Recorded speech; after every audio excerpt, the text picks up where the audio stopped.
So what we about to hear right here is a verdict swayed off of testimony built off lies. And do remember, in the end, the child is the loser. The demands of your employment, which is complicated in this particular case for different reasons with both of you. The space in the home, the proximity of the home to visitation, stability of housing, non-parent influences in the household.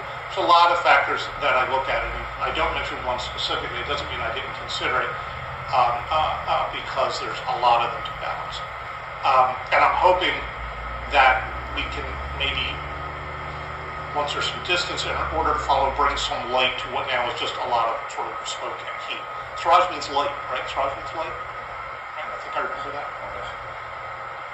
So we don't get practice babies to learn on before the real baby comes along, right? We have to learn on our first baby, and no one gets penalized for not knowing everything about parenthood right out of the box, because that's just the way that it goes. Unfortunately, what I have here, one of the things that complicates the situation is that we have sort of the worst possible combination for joint parenting, because we have one parent, Ms. Linningham, who to some extent thinks that different is wrong, and we have another parent, Mr. Achman, who goes out of his way to be contrary sometimes. And so what we have is Ms. Linningham will have rules about or beliefs about what needs to be done for parenting that seems sort of designed to make Mr. Achman to get frustrated and withdraw, And that's not to say that any decision that Ms. Lincoln made is a wrong decision. I'm just saying that this idea of there definitely was sort of an element of you have to do it my way, like always be at my house kind of stuff. And I can see why that would make someone like Mr. Achman frustrated. One of the questions asked in closing argument was, why did he stop being the attentive parent that he started out to be? When you're proving cases, if things are built off of facts, why is this judge guessing anything? No, there's no factual proof or anything saying that this guy stopped being an attentive parent. Why are you guessing? Oh, I'm guessing that he stopped. He was getting angry and frustrated what he perceived was having to do things on Ms. Linningham's terms.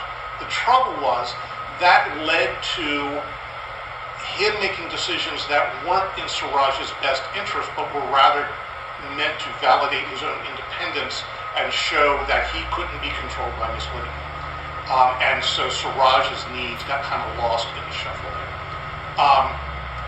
I think that in this case, at present, joint legal custody is just not a viable option.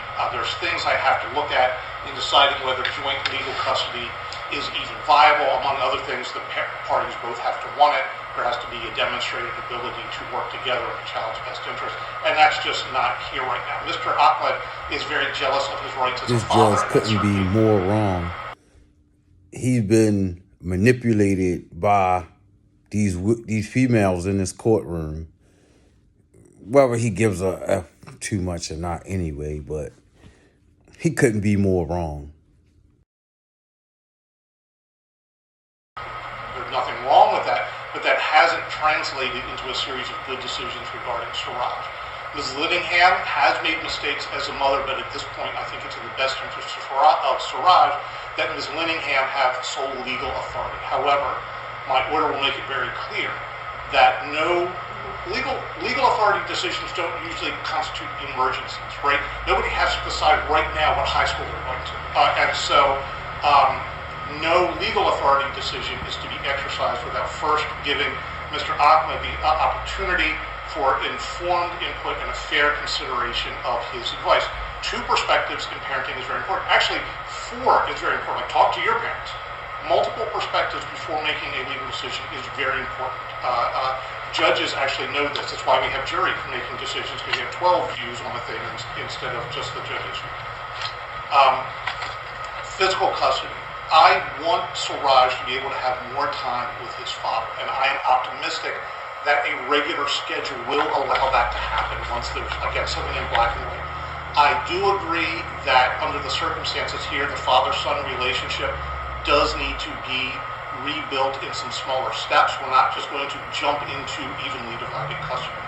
I do not believe that supervised custody is mandated in this particular case. I just think that it needs to start out small and build up. Beginning on Thus, in Wednesday, the October end, 26th, the girl is rewarded for denying father and son access and alienating them from each other. Good job.